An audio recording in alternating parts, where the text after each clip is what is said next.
எல்லாருக்கும் வணக்கம். நெறைய பேருக்கு தெரிஞ்சிருக்கும். நெறைய பேருக்கு தெரிஞ்சிருக்காது. என் பேர் வந்து ஜோதி நந்தினி. ஆம், நான் இங்க வந்து 2023 ஜூன்ல வந்தேன். அ ஆக்சுவலா பார்த்தீங்கன்னா, எனக்கு இங்க வர்றதே வந்து நான் வர்றதுக்கு முன்னாடி நான் என் மைண்ட் செட் சொல்றேன். நான் படிக்க ஆரம்பிச்சு 15 டேஸ்ல இங்க வந்தேன். எனக்கு வந்து என்னுடைய ஃப்ரெண்டு தான் வந்து சஜெஸ்ட் பண்ணாங்க. அ அக்கா வந்து சென்னையில ரேஸ்ல படிக்கலாம் அப்டி சொன்னாங்க. ஆனா என்னுடைய நேட்டிவ் வந்து திருப்பத்தூர் டிஸ்ட்ரிக்ட். அ அங்கருந்து இங்க வந்து ரொம்ப டிஸ்டன்ஸ் தான். சென்னை வந்து கொஞ்சம் பக்கம். அங்கே போலாம் அப்டின்னு சொன்னாங்க. ஆனா நான் சென்னை போனா கண்டிப்பா வந்து ஏதாவது ஒரு லீவ்லயோ, இல்ல ஏதோ ஒரு மைண்ட் செட் நம்ம மாறும். வெளிய போலான்னு கூப்பிடுவாங்க. நமக்கு வந்து டைம் வேஸ்ட் ஆகும். நம்ம இவ்ளோ தூரம் வந்தா தான் வீட்டுக்கும் அடிக்கடி போமாட்டோம். எங்கேயும் வெளிய போமாட்டோம். அந்த ஒரு காரணத்துக்காக தான் நான் இவ்ளோ தூரம் ஃபர்ஸ்ட்டு சூஸ் பண்ணதே. முக்கியமா. பிளஸ் வந்து இங்கிருந்து போகும்போது பஸ் புக் பண்ணி தான் போணும். மாறி, மாறி போறது வந்து ரொம்ப ஸ்ட்ரகிள் தான். பஸ் புக் பண்ணணும்னா 1000 தேவைப்படும். போறதுக்கு 1000 வர்றதுக்கு 1000. இன்னொன்னு அந்த அமௌண்ட் வந்து நம்மகிட்ட இருக்காது. அதனாலே போகக்கூடாது. ஃபர்ஸ்ட்டு மைண்ட் செட் இதனால தான் நான் வந்து தூத்துக்குடி சூஸ் பண்ணேன்.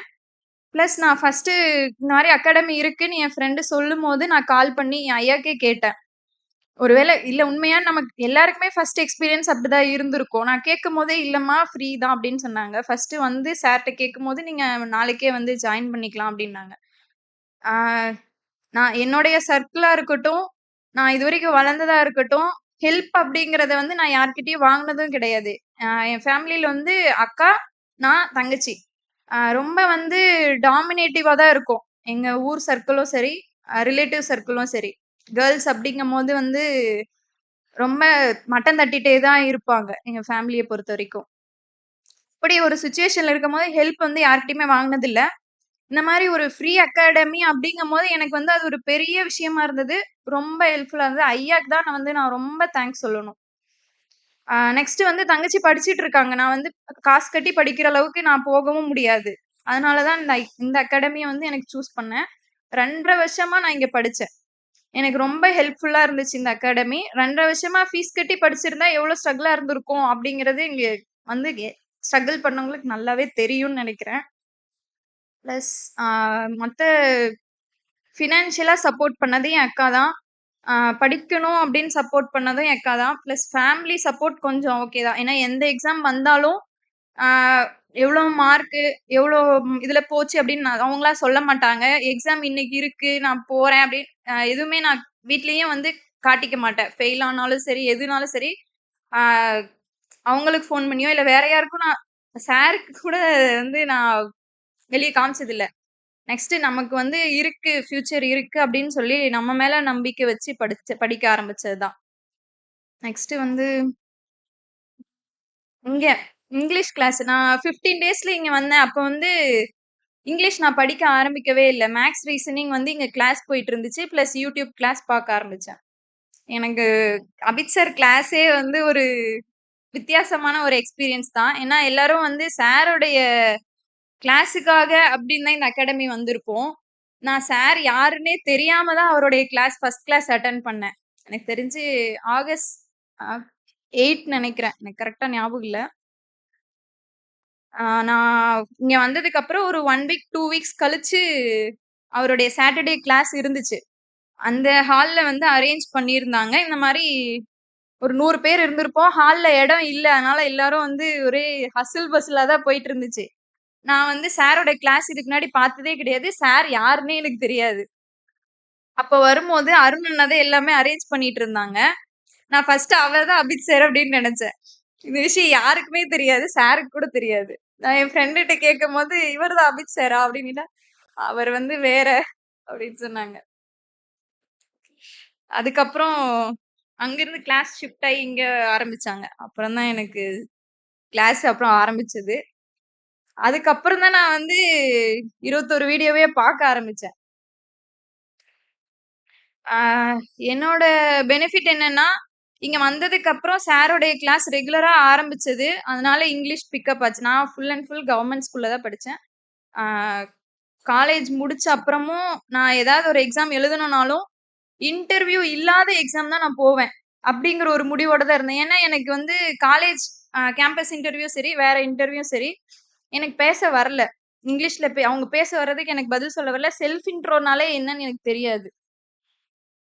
கூட படிச்ச ஃப்ரெண்ட்ஸ் வந்து அதுக்கு ரீசனிங் மேத்ஸ்ல ப்ரிப்பேர் பண்ணி காலேஜ் கேம்பஸ் இன்டர்வியூலாம் போயிட்டாங்க. ஆனா எனக்கு என்னன்னு தெரியாது. இங்க வந்ததுக்கு அப்புறம் தான் வந்து ஆ இங்கிலீஷ் பேப்பர் வந்து இப்படி இருந்தா கூட நான் பார்க்க மாட்டேன். அந்த அளவுக்கு தான் இருந்துச்சு. இப்ப ஹிந்து எடிட்டோரியல் ஆ பிளஸ் ஆ தி கார்டியன் எடிட்டோரியல் படிச்சு ஓரளவுக்கு எக்ஸ்ப்ளைன் பண்ற அளவுக்கு வளர்ந்திருக்கேன் அப்படின்னா, அதுக்கு காரணம் வந்து அபித் சார் தான். சாரோட இங்கிலீஷ்க்கு வந்து ரொம்ப ரொம்ப தேங்க் யூ சொல்லிக்கிறேன். வேற ஏதாவது கேட்கணுமா?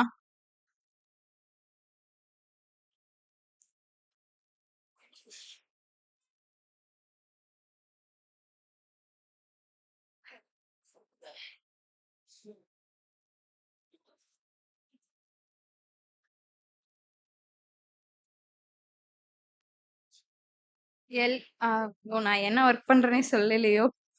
இந்தியன் ஓவர்சீஸ் லோக்கல் பேங்க் ஆஃபீஸரா ஒர்க் பண்ணிட்டு இருக்கேன். எஸ்பிஐ கிளர்க்கும் வந்து கிளியர் பண்ணேன். ஆ எஸ்பிஐ கிளர்க் ரிசல்ட் அப்புறம் தான் வந்துச்சு. எஸ்பிஐ கிளர்க் வந்து நான் ஒர்க் பண்ணிட்டு இருக்கும்போது வந்துச்சு. ஓ அ பிஓ லெவல் தான் லோக்கல் பேங்க் ஆஃபீசர். எனக்கு ஒரு சென்டிமென்ட்டும் இருந்துச்சு. ஃபர்ஸ்ட்டு அப்படிங்கிறதுனால. ஷிஃப்ட் ஆகவும் ஒரு மனசு இல்ல. அதனால லோக்கல் பேங்க் ஆஃபீஸராவே இருந்துட்டேன். அ இன்டர்வியூ வந்து 2வது இன்டர்வியூ. நான் ஃபர்ஸ்ட்டு ஆர்ஆர்பி பிஓ மெயின்ஸ் 2024ல வந்து அட்டெண்ட் பண்ணேன். First mains, first interview attend பண்ணியாச்சு. இன்டர்வியூ பத்தி அப்பதான் படிக்க ஆரம்பிச்சோம்.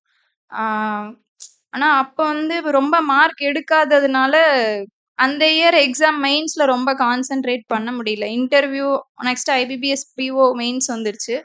இன்டர்வியூலயே போனதுனால பிஓ மெயின்ஸ்க்கு கான்சன்ட்ரேட் பண்ண முடியல. ஆனா இன்டர்வியூ எக்ஸ்பீரியன்ஸ் நல்லா இருந்துச்சு. அப்பதான் வந்து பேங்கிங் படிக்க ஆரம்பிச்சேன். 20 நாள்ல படிச்சு, இன்டர்வியூ அட்டெண்ட் பண்ணி, அப்பதான் ஓரளவுக்கு சார் வந்து எப்படி சொல்றது? என்னுடைய ஃப்ரெண்ட் வந்து ரேஸ்ல படிச்சுட்டு, சாரோட இன்டர்வியூக்காகவே இங்க வந்து அட்டெண்ட் பண்ணாங்க. ஏன்னா, அவருடைய ஒரு இன்டர்வியூ கிளாஸே வந்து ஒரு யூனிக்கா இருக்கும். எடிட்டோரியலா இருக்கட்டும், மத்த கிளாஸா இருக்கட்டும், அந்த ஆட்டிட்யூட் முதல் கொண்டு சொல்லுவாரு. இவங்கள பார்த்தாவே வந்து அ பேங்கிங் இன்டர்வியூல ஒரு அவங்க எடுக்கிறவங்களுடைய ஒரு வியூ என்னன்னா, நம்ம எந்த டிகிரி வேணாலும் படிச்சிருக்கலாம், என்ன வேணாலும் இருக்கலாம். ஆனா இவங்கள வந்து பேங்கிங்க்குள்ள கொண்டு வந்து நமக்கு ஏத்த மாரி எப்படி சொல்றது? சரி பண்ணிடலாம் அப்படின்னு அவங்களுக்கு தோணணும். இவங்க வந்து பேங்கிங் கத்துப்பாங்க அப்படின்னு அவங்களுக்கு தோன்ற அளவுக்கு நம்ம ஆட்டிட்யூட அவங்களுக்கு காமிக்கணும் அப்படின்னு சொல்லுவாரு. அது எல்லாமே வந்து அ ஒவ்வொரு ஸ்டெப்பா வந்து கரெக்ட்டா சொல்லிக் குடுத்தாரு. நான் வந்து ஆர்ஆர்பி பிஓல ஃபர்ஸ்ட் இன்டர்வியூங்கிறதுனால எனக்கு கரெக்ட்டா வந்து எக்ஸிக்யூட் பண்ண முடியல. பிளஸ் மெயின்ஸ் மார்க் கம்மியா இருந்ததுனாலும் வந்து அது கிடைக்கல. அதுக்கடுத்து எனக்கு பக்கத்துல தான் போகும். அந்த ஃபர்ஸ்ட்டு மெயின்ஸு, 2, 3 அந்த மெயின்ஸ் வந்து உடனுடனே 1 வீக்ல எழுதுற மாரி தான் இருந்தது. 2 மார்க், 3 மார்க்ல தான் போகும். சார் அப்போ 2025 ஸ்டார்ட்டிங்ல result RRB PO, RRB clerk result வந்தம்போது, இந்த வருஷம் கண்டிப்பா ட்ரை பண்ணுவோம். கண்டிப்பா கிடைக்கும் அப்டின்னாரு. அதே மாரி 2025ல கிளியர் பண்ணிட்டேன். அந்த ரிசல்ட் வந்தம்போது. ஆ அதான் நீங்க ஸ்டார்ட்டிங்லயே வந்து ஒரு பக்கத்துல போயிட்டு, போயிட்டு வருது அப்டின்னாலே, நெக்ஸ்ட் எக்ஸாம் நமக்கு தான் அப்டின்னு நீங்க வந்து ஸ்ட்ராங்கா இருக்கணும். அது முக்கியம். பிளஸ் ஹோம் ஒர்க்குக்கு வந்து சார் கிட்ட நான் என்னைக்குமே எக்ஸ்கியூஸ் கேட்டதே கிடையாது.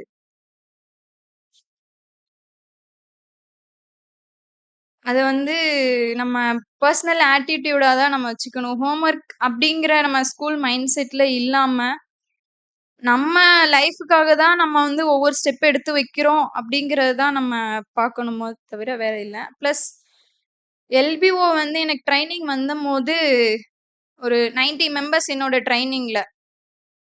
எல்லாருமே செல்ஃப் இன்ட்ரோ இந்த மாரி சொல்லிட்டு இருக்கும்போது, மெஜாரிட்டி ஆஃப் த பீப்பிள் வந்து யுபிஎஸ்சி கிளியர் பண்ணவங்க தான். இப்போ நம்ம காம்படிஷன்ல நம்ம போட்டி போடுறவங்க வந்து பேங்கிங் படிக்கிறவங்க கிடையாது. யுபிஎஸ்சி படிக்கிறவங்க கூட தான் நம்ம போட்டி போடுறோங்கிறதே எனக்கு அப்பதான் தெரிஞ்சது. 2025ல கிளியர் பண்ணவே நான் வந்து ஜாப் கிடைச்சேன் அப்படின்னு சொல்றான். 2024ல கிளியர் பண்ணவே ஜாப் கிடைச்சேன். ஆனா இந்த எக்ஸாம் எப்ப வந்துச்சுன்னா, 2025 ஜூலைல வந்துச்சு. அவங்க அப்பதான் கிளியர் பண்ணேன். அப்பவே அந்த ஒரு டைம் பீரியட்லயே நான் கிளியர் பண்ணிட்டேன்றான். எனக்கெல்லாம் அன்னைக்கு ஃபுல்லா எனக்கு ஷாக் தான். அந்த எல்லாரோட இன்ட்ரோடக்ஷன் கேட்டுட்டு அன்னைக்கே நான் சாருக்கு மெசேஜ் பண்ணேன். நம்ம ஒரு நேரோ சர்க்கிள்குள்ள இருக்கோன்றத வந்து ரியலைஸ் பண்ணாதான், நம்ம வெளி உலகத்துல எவ்ளோ காம்படிஷன் இருக்குன்றதே நமக்கு தெரியும். ஆ இப்போ ரீசென்ட் டேஸ்ல ஃபுல்லாவே ஸ்டாட்டிக்ஸ், ஜிகே தான் ஃபுல்லா இன்க்ளூட் பண்ணிட்டாங்க. நான் வரும்போது எஸ்எஸ்சி எனக்கு கிளாஸ் அட்டெண்ட் பண்ணதுனால, ஸ்டாட்டிக் எப்படி படிக்கணும்னு ஒரு ஐடியா இருந்ததுனால தான் நான் வந்து ஸ்டாட்டிக் நெறைய படிச்சேன். எஸ்பிஐ கிளர்க் கிளியர் ஆனதுக்குமே அதான் ரீசன். கரண்ட் அஃபேர்ஸ் ஓரளவுக்கு ஸ்கோர் பண்ணிடுவேன். அந்த ரீசன் ஃபுல்லாவே ஸ்டாட்டிக் தான். ஃபர்ஸ்ட் நீங்க முடிக்க வேண்டியது வந்து ஸ்டாட்டிக் ஜிகே தான் முடிக்கணுமே. ஏன்னா அவங்க வரும்போது இந்த எல்பிஓல வந்து இங்கிலீஷும் ஜிகேவும் தான் வந்து ப்ளே பண்ணியிருக்கோம். கரண்ட் அஃபேர்ஸ் தான் ப்ளே பண்ணியிருக்கோம். அவங்களுக்கு அதெல்லாம் சால்ட் வாட்டர் மாரி சப்ப மேட்டர் சால்ட் வாட்டர் மாரி தான் தூக்கி அடிச்சிருப்பாங்க.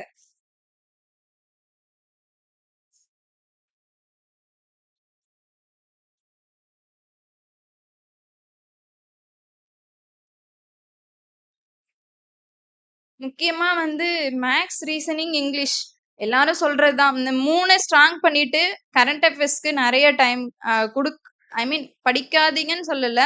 கரண்ட் அஃபேர்ஸ் இம்பார்ட்டன்ட் படிங்க. நான் அஃபேர்ஸ் கிளவுட், ஸ்மார்ட் கிடா, கைட்லி பிளஸ் அபித் சார் இங்கிலீஷ் 4யும் வந்து ஃபர்ஸ்ட் அஃபேர்ஸ் கிளவுட் படிச்சேன். கண்டென்ட் அதிகமா இருக்கு. ரொம்ப டைம் எடுக்கும். க்ளூ வச்சு டெய்லி கிளாஸ் அட்டெண்ட் பண்ணி ரொம்ப படிச்சோம். டெய்லி அந்த ஒரு ஒரு க்ளூவும் வந்து மார்க் பண்ணி ஒரு ஒரு பிடிஎஃப் மார்க் பண்ணி க்ளூ எழுதி அவ்ளோ படிச்சோம். ஆனா எல்லா கொஸ்டினும் வருமா அப்டின்னா வராது. அப்போ நம்ம இம்பார்ட்டன்ட் அப்போ வந்து பேங்கிங், நேஷனல், இன்டர்நேஷனல் இந்த மாரி மட்டும் கவர் பண்ணுங்க. ஓரளவுக்கு கட் ஆஃப் விட 5, 10 மார்க்ஸ் வந்து எடுக்கிற அளவுக்கு வந்து அதிகமா எடுத்துட்டு, மத்த சப்ஜெக்ட்ல ஸ்ட்ராங் பண்றது தான் வந்து பெஸ்ட் ஐடியா.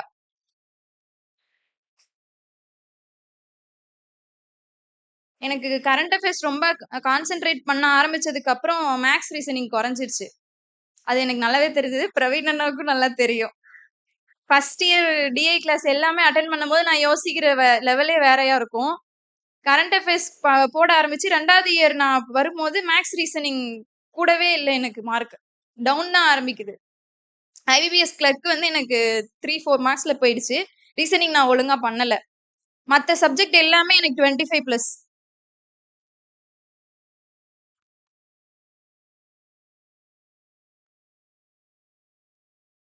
அதனால மேத்ஸ், ரீசனிங் விட்றாதீங்க.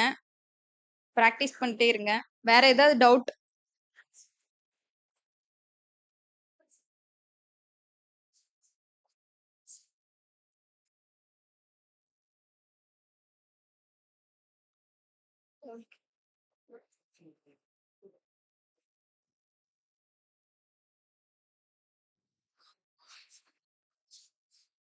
ஒரு சம்மரி இருக்கு. நான் அத போட்டுட்டு சும்மா ஒரு காம்படிஷன் மாரி வைக்கிறேன்.